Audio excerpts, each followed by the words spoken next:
दोस्तों आज हम बात करेंगे ऑर्गेनिक लाइवस्टॉक फार्मिंग के बारे में। आपने ऑर्गेनिक फार्मिंग के बारे में कई बार सुना होगा, लेकिन ऑर्गेनिक लाइवस्टॉक के बारे में नहीं सुना होगा।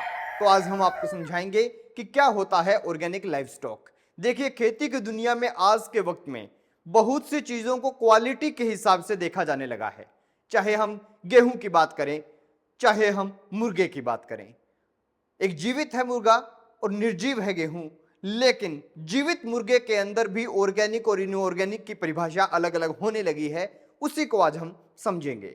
दोस्तों, मेरा नाम है अमित भोबिया और आप देखना शुरू कर चुके हैं एबीसी इंडिया। तो शुरू करते हैं। तो दोस्तों, आपको बता दूं कि ऑर्गेनिक लाइवस्टॉक के अंदर सब कैटेगरी को गिना जाता है। चाहे वो भैंस पालन हो, चाहे वो बकरी पालन हो, चाहे वो मछली पालन हो, चाहे मुर्गा पालन हो। एक्चुअल में होता क्या है कि अगर हम मुर्गे की बात करें तो स्क्रीन पर आपको दो प्रकार के मुर्गे दिखाई दे रहे होंगे। अगर मैं इनमें से पूछूं कि कौन से मुर्गे का मांस अच्छा होगा, तो आप स्क्रीन नंबर 2 की बात करेंगे। और उसके पीछे का कारण यह है क्योंकि यह मुर्गा खुले में अपना भोजन तलाश रहा है। एक मुर्गा जो जाली में बंद है वो डिप्रेशन का शिकार है। जो खुले में घूम रहा है उस मुर्गे को किसी प्रकार के हार्मोन, एंटीबायोटिक ये सब देने की आवश्यकता नहीं है। लेकिन जो मुर्गा पिंजरे में बंद है उसे अंडे देने के लिए आपको हार्मोन्स भी देने पड़ेंगे, एंटीबायोटिक्स भी देने पड़ेंगे और कई प्रकार के सिंथेटिक केमिकल्स का आप उसके जीवन चक्र के दौरान इस्तेमाल करेंगे।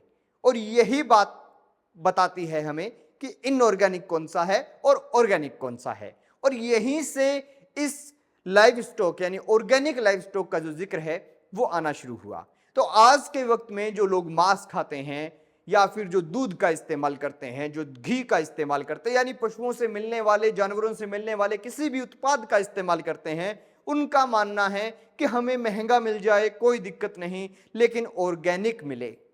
स्क्रीन पर दिख रहे दोनों मुर्गों में से ज्यादा दाम किसका है, आप कमेंट बॉक्स में बताइए।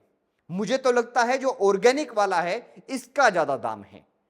और अगर बाजार में भी आप देखेंगे कि ऑर्गेनिक की जो मांग है वो ज्यादा हो रही है, तो आप लोगों को बता दूं कि अगर आप मुर्गा पालन करते हैं और मुर्गे ऐसे हैं जिनको आप 24 घंटे पिंजरे में बंद रखते हैं, वो डिप्रेशन का शिकार होंगे। उनके हार्मोन इन्फ्लुएंस ज्यादा होने के कारण हार्मोन बूस्टर आपको देने पड़ेंगे और उस वजह से उनके शरीर में आपने डायरेक्ट रूप से एक सिंथेटिक केमिकल डाल दिया। इनको आप जो फीड देंगे वो भी खास प्रकार के केमिकल से युक्त होगा।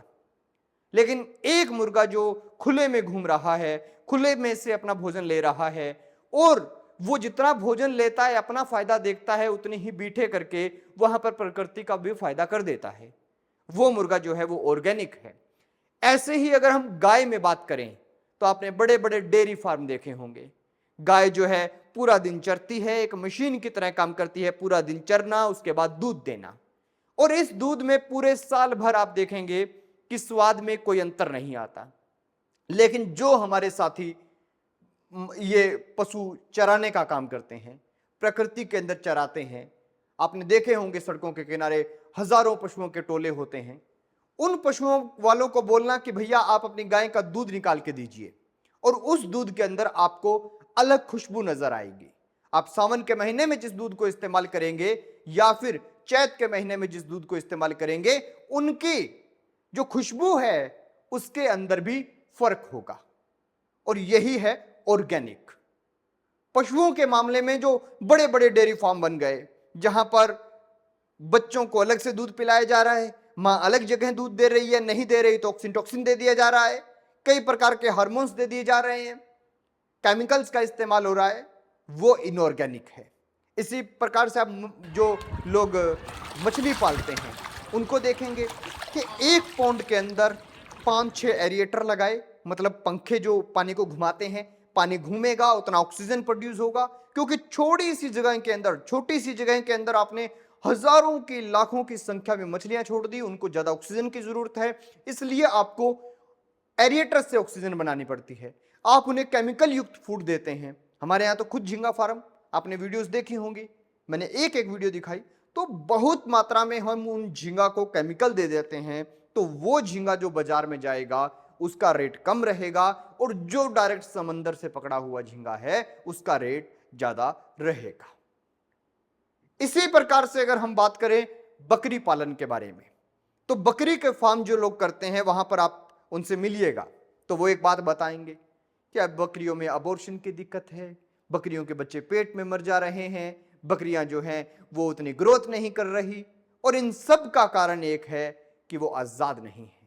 क्योंकि बकरी का नेचर है, उसने सारा दिन चरना है, जितना चरना है उतना चलना है, और प्रकृति की भिन्न भिन्न प्रकार की औषधियां खाकर वो जब जीवित रहती है तो बीमार नहीं पड़ती।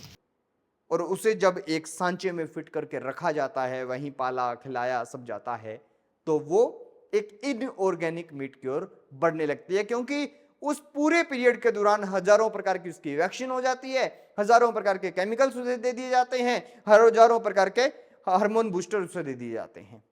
इसी तरह अगर हम एचएफ गायों की बात करें तो उनके अंदर आप एक चीज नोट करेंगे कि एक गाय होती है वो लगभग जो है 10-12 साल तक बच्चों को जन्म देती रहती है, लेकिन एचएफ गाय लगभग 4 साल 5 साल बाद बच्चों को जन्म देना, यानी 4 या 5 बार जब वो ब्याती है यानी बच्चे को जन्म देती है, उसके बाद में उसको कंसीव करने की दिक्कत आने लगती है। और उसकी सबसे बड़ी वजह है कि आपने एक चीज देखी होगी कि गायों के अंदर भी जो हार्मोन हैं उनकी इन्फ्लेशंस होने लगती हैं, उतार चढ़ाव आने लगते हैं, और उस वजह से वो गायें भी खत्म होने लगती हैं। और उसका रीजन है कि उन्हें हमने एक मशीन की तरह काम करवाया है।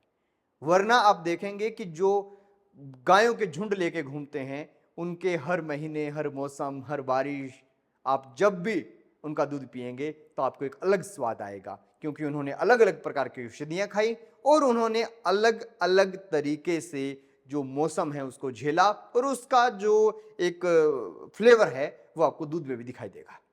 तो कुल मिलाकर बात यह है कि जितने भी लोग लाइव स्टॉक फार्मिंग की ओर बढ़ रहे हैं वो उसे जितना ऑर्गेनिक रखेंगे उतने अच्छे दाम उन्हें बाजार में मिलेंगे।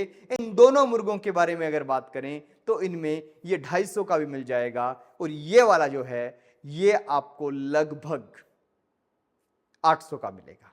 तो कितना जमीन आसमान का फर्क है। बस इसी फर्क को पाटने के लिए और अच्छी कमाई करने के लिए मैं आप लोगों को ये सब बताता हूं। ये वीडियो कैसी लगी कमेंट सेक्शन में जरूर बताएं, और आपका जो विचार हो वो भी जरूर बताएं। देखते रहिए एबीसी इंडिया।